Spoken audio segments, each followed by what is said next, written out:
The royal family is besieged right now. Our king has cancer. Princess Catherine's recovering from serious abdominal surgery that will keep her away from public duties until at least Easter. The monarchy is unquestionably still finding its footing after the death of the late Queen. Are you serious? But through every crisis, one man has stood firm against the barrage, resolutely maintaining a pretty special gift for making everything all about him. Yes, Prince Harry is back on our screens, and I suspect a lot of people shared my excitement when they heard this. In moments, the Duke of Sussex will be hurtling headfirst 60 miles an hour down a winding track of ice in the mountains of Canada. Well, fortunately, Harry emerged unscathed and made it back up the slopes to deliver a heartwarming message of peace and reconciliation. At least that was the plan. We see it on a day-to-day basis. The strength of the family unit coming together. How have you processed the fact that there's so much happening back with your family? I have very good question. My own family, right? So as we all do, yeah. I've got other trips planned that would take me through the UK or back to the UK. I'll stop in and see my family as much as I can. Stop it. Really? Even in a schmaltzy softball interview with American Breakfast Television, Harry is prickly and defensive, and with good reason. Illness will bring us back together, he says, before immediately clarifying that he's staying on the opposite side of the world because actually he's got plenty of his own things to be getting on with. But rest assured, loyal subjects, he'll still pop in when he feels like it, if he can. Woo! Time permitting. Later in the same interview, Harry makes a stunning admission that he's now considering becoming an American citizen. Would you think about becoming a citizen? I have considered it, yeah. Yeah? Yeah. What would stop you from doing it? I have no idea. You know what it might be? You have to give up your titles if you become a US citizen. I'd say the biggest senior member of the British royal family, whose only remaining relevance comes from monetising his ever-weakening royal links, is a pretty obvious barrier. Whether the US authorities would even consider making Harry a citizen after he gloated about his prodigious drug use in his memoir Spare is another issue. And just hours after revealing that he might abandon Britain for good, Harry began his briefings all over again. This time let it be known that, heroically, he's prepared to don his ginger cape and soar back to Britain, fulfilling some of the ailing king's duties while he's treated. Stop it. In a typically irritating millennial missive, Harry has offered a, quote, hybrid working model, the regal equivalent of meeting on Zoom in your underpants. Prince Harry is keen to be reconciled with his father and has been telling people that he wants a return, that he's happy to step in some sort of temporary royal role while his father's away unwell. Obviously, the king has cancer. He's away from public duty. But also, Princess of Wales is off. She's recovering from abdominal surgery. She's not going to be around until Easter. What I've been told is that Prince Harry is very keen. He's always wanted to have a foot back in the fold. Are you serious? He never really wanted to be all the way out. All very valiant, Harry, but there's one little problem. Nobody wants you back. 4 years ago, Harry and Meghan abandoned the royal family and the monarchy. Ladies and gentlemen, we got him. And resigned their royal duties to embark on a new life in California. The late Queen was crystal clear at the time. You cannot be half in, half out. If you go, you're gone for good. And it seems that the King himself has agreed with that. Harry jetted into the UK immediately after hearing his father's cancer diagnosis. No one can criticise him for that. But he might have been surprised at the less than hearty reception. The King's aides made Harry stay in a hotel. Yeah, boy. He was allowed just one hasty 30-minute meeting at Clarence House, not at Sandringham, where the King flew off on his helicopter to recuperate. Because, you know why? They were kind of worried that they wouldn't get rid of Harry, and also a little bit worried that someone who's committed all the private thoughts of his family to books and podcasts and television interviews in a scathing, derogatory manner might just do it all over again. They also knew that the King is a 75-year-old man being treated for a very serious illness and needs time to rest. He doesn't need to be part of the ongoing Sussex psychodrama. Now compare and contrast the dignified behaviour of Prince William, who's been taking care of his wife and only just returned to public duties. Last night he attended the BAFTAs and glided around the place with the gravitas and decorum that he always does. No vainglorious narcissism, no attention-seeking, no self-pity. Of course, there was no meeting at all last week between Harry and his brother. Harry's supporters, apparently there are some of them somewhere, felt that was spiteful. Are you serious? Really? They must have had the recall skills of a goldfish or President Biden. Don't forget that this time last year, the royals were still reeling from Harry and Meghan's Netflix show, which condemned Britain and the monarchy as irredeemably racist and torched the reputations of their closest family members. It was terrifying to have my brother scream and shout at me, and my father say things that just simply weren't true, and my grandmother, quietly sit there and sort of take it all in. Harry went on to maul his own brother in that show and smeared his own father, the king, as a liar. The monarchy was directly accused of destroying two of its own to protect itself. Even the late Queen was appallingly presented as a dupe. Stop it. Manipulated by sinister courtiers in a dark plot to smear the poor Sussexes. As if that 6-hour onslaught of sycophancy and sedition wasn't enough, along came the memoir, across 416 pages. Wait for it.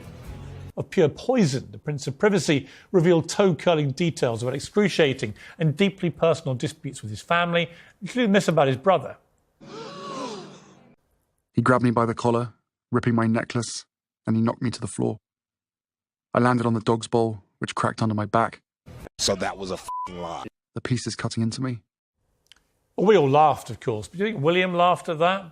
The man who will be our next monarch would laugh at being ridiculed and mocked in that manner by his own brother? Is it really any wonder that Prince William wants nothing to do with him? The Prince of Wales is now facing up to the massive responsibility that awaits him as Britain's next head of state, but his own brother has gone out of his way to shatter his reputation and that of his wife. Why on earth would he want to reconcile with someone like that? It's been a relentless one-way attack. That was a low point for Harry, but Harry, well, he can always find a way to go lower, digging deeper. Some of the lesser royals don't require... Which of the working royals would you take it away from? Well, for instance, did you get hot under the collar, as you have just done now on gender and Harry, about Eugenie in 2009 having a security brief involving... They don't have security now. ...involving two policemen who went with her on her gap year to Cambodia and Thailand. Just to be clear, I was out with both her and her sister recently for lunch. They have no security. In 2009, she had two working policemen with her in Cambodia. 2009? I'm just saying, did you lose it over that? I know, but I'm saying, actually, we have a vast security bill for lesser royals. Do people like Sophie and Anne need security if Harry and Meghan... Is he all right upstairs? But they don't have 24/7 security. No. Exactly. They have security when they're on royal engagements. But they have security, and often their properties have 24/7 security paid for by us. But I think what you'll find now, this whole debate will perhaps look at what is the cost of protecting the royal family generally. Yeah, fact. And I don't think Harry has got a clue around what the cost is. I remember when the Queen and Prince Philip attended Enfield. It was a huge operation, not just the plot team, the specific plot team, but on top of that, you would have had every single venue would have to be searched by licensed search officers. Well, duh. You'd have to ensure that's expensive. Yeah, absolutely. So all of that expense becomes quite significant. And I was talking to Princess Diana's former bodyguard, Ken Wolfe, hugely respected individual. Yeah. And Ken was saying it is quite shocking that during this incident in New York, which ironically was days before this ruling has come out. Well, I don't think it was a coincidence. But you end up with a situation where they've jumped into... They're worried about security. Put him in a taxi. They're put into a taxi. What the hell? No idea who the driver is. No, and the driver's gone on and sold his story and what have you. They've then went back and sat in a police station. Now, if you had... But these are people that worked on Obama's Secret Service detail. A part of this protection team, apparently.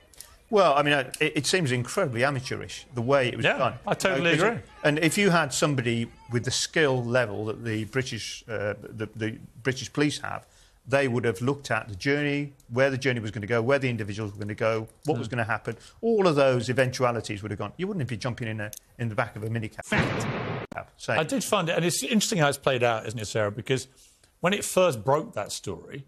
Yeah, I was at home. I was like, oh, wow, this looks really serious. What's happened here? This is memories of Diana and everything else. There's been no footage. There's been no pictures. There's been nothing. What do you mean by that? This is New York City.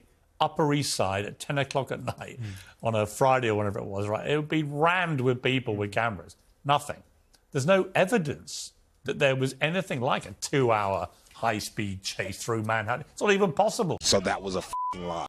The traffic wouldn't allow it. And then they stick him in a cab, which goes round the block and then comes back. And so this goes on, all to protect them from revealing where they were staying. Well, this is about a standoff between Harry and the media, isn't it? Because Harry did not want the paparazzi to get a photo of him. And Why? Why? And he's paying for that security. But he's literally just been, he's just been at a massive That's event on his terms, though, isn't it? for his wife to Piers? get a completely spurious award for being the world's most inspiring woman, for reasons that baffle me. But anyway, each to their own. It's just Harry. Is that Harry in the phone? Sorry, it's just Piers once again. I'm looking for his milk of human kindness. They've been to this sort of, self-aggrandising media event where, of course, it's in the middle of Manhattan. It's in Midtown Manhattan, crawling in paparazzi. Of course it is. Of course they're going to follow them wherever they think they're going to be going. Okay. Why stay at a private residence you want to keep private? Why not go to the hotel like they normally do? I mean, it's a battle of wills, isn't it? He doesn't want them to get what they want. If it's not on their terms, he doesn't want them to have that photograph. And if you're paying for the security, and you've said to your security detail, your one job is to make sure they don't get a photograph, it's different. But to Tessa, here's my problem the with Met this. Police. Stop it. Get some help. Here's my problem with this. I don't know what it is. I don't know what is really motivating. Whether it's just a blind hatred of all the media, so any tiny thing they want to blow out of all proportion so that it looks like they're being hunted or whatever. Is he all right upstairs? But everyone I've spoken to about this incident in New York has said it just was not anything like the near catastrophe they were painting. I can see there is a contradiction between their hunger for celebrity and their desire for privacy. That doesn't make sense.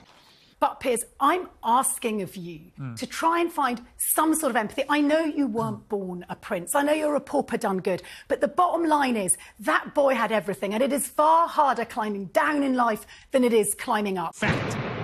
And he has bucket loads of anxiety to do with his childhood, to do with the way in which his mother's died. Here's my response. So it's difficult for them, and they're going to have to keep on performing to pay for the security. Here is my honest response to that. Right? Okay. Right. He has brought all of this on himself. He hasn't, Piers, because of what he was He goes on like he's the only person to lose a parent, apart from anything else, right?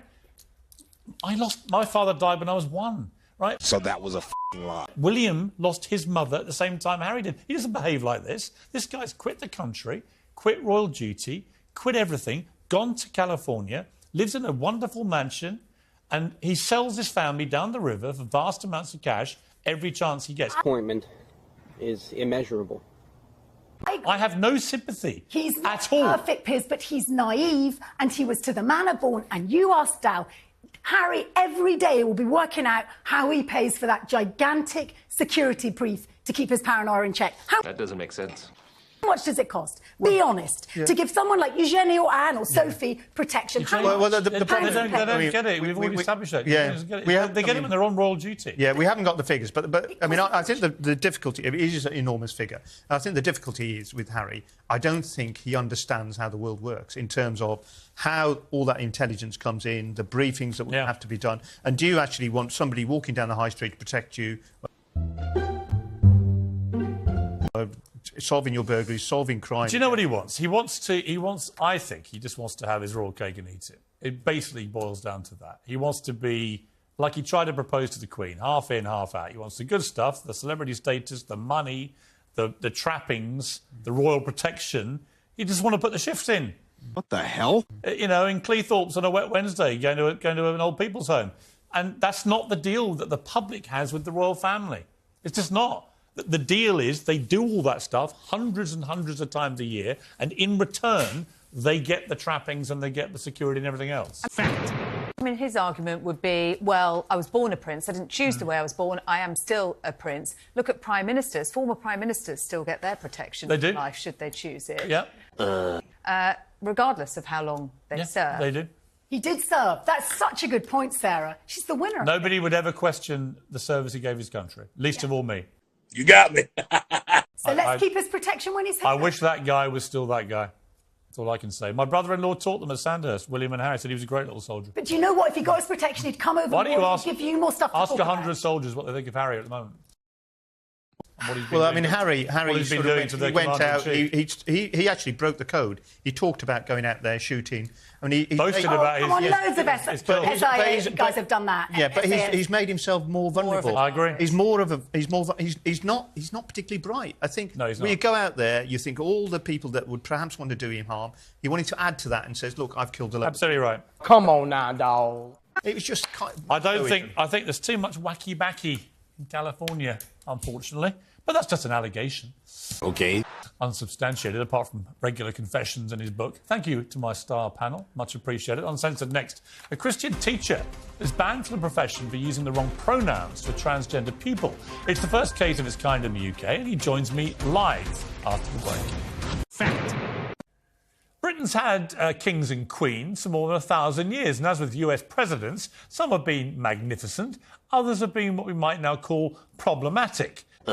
Henry VIII, for example, had very serious issues with what would now be known as toxic masculinity. His daughter, Queen Mary, was quite fond of burning Protestants in front of jeering crowds. Similarly, the British Empire committed many heinous deeds in the context of a darker, more ignorant time. That doesn't make sense.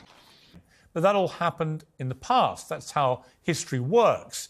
None of today's royal family had anything to do with those problematic issues. So why should they apologise for them? Why? Why? Well, campaigners in the Caribbean nations are again demanding that King Charles issues a formal apology for his ancestors' involvement in the slave trade. They also want financial reparations from today's public purse to compensate them for their past suffering. Is he all right upstairs? British royals are now routinely barracked for ancestral sins on every tour that they go on, with demands that they issue apologies to Indigenous communities in Canada and accusations they've crushed the development of Jamaica. This week, the Church of England committed to raising £1 billion for reparations, even as his congregations dwindle and his churches fall apart. The exact same movement's happening across the United States, with an increasing clamour for the descendants of slaves to be compensated for their ancestors' suffering. Now, look, there's no denying that slavery was an evil stain on humanity. In fact, that's why the British Empire eventually made it illegal 217 years ago. I said, wait a minute. Wait a minute. Wait, first of all, you're not going to speed past that like you didn't just say what you just said. But even at its height, very few people actually owned slaves. And one thing is for certain, none of the people who foot the bill today were responsible for any of it. Stop it. Get some help. To me, this entire narrative is regressive and divisive. How can we ever be colourblind, judging people by their character, not their skin colour, if we continue to preach that half the world's inherently evil and the other half are to blame for it? Well, joining me now is today's pack, author of The Psychosis of Whiteness, Kahindi Andrews, comedian and podcaster James Barr, and from LA, the YouTuber Amala Ekunobi. Welcome to all of you. All right, Kahindi, welcome back to Uncensored, along with James, two of my favourite guests. OK, I need you to sell this to me, because I've thought about this a lot, and I understand why people want people to express regret for what happened, why they want to say, look, this was awful. Okay. I completely concur. Slavery was one of the most evil things in human existence. I just can't get my head round why King Charles should be issuing apologies for something he never did. And secondly, what difference it would make. And thirdly, on reparations, how does paying money now for the sins of people hundreds of years ago make any real difference either? Fact. Well, because the thing about the apology is the apology really is the route to reparations. Because this may have happened a long time ago, but the legacy is still with us. You go to the Caribbean, there's no black people in the Caribbean apart from slavery, and it's one of the poorest regions in the world. And if you're in the UK, and the king is the perfect example of the ostentatious wealth, the wealth we have here is because of what happened in slavery. So people in the Caribbean are poor today because of slavery, and therefore there is a debt owed to them. Why do you care if King Charles says, I'm sorry? Oh, no. For me, the apology is not for a moral issue. That's so you then get reparations. That's what he won't say sorry. Because when you say sorry, you accept responsibility and you have to pay for it. But he hates slavery as much as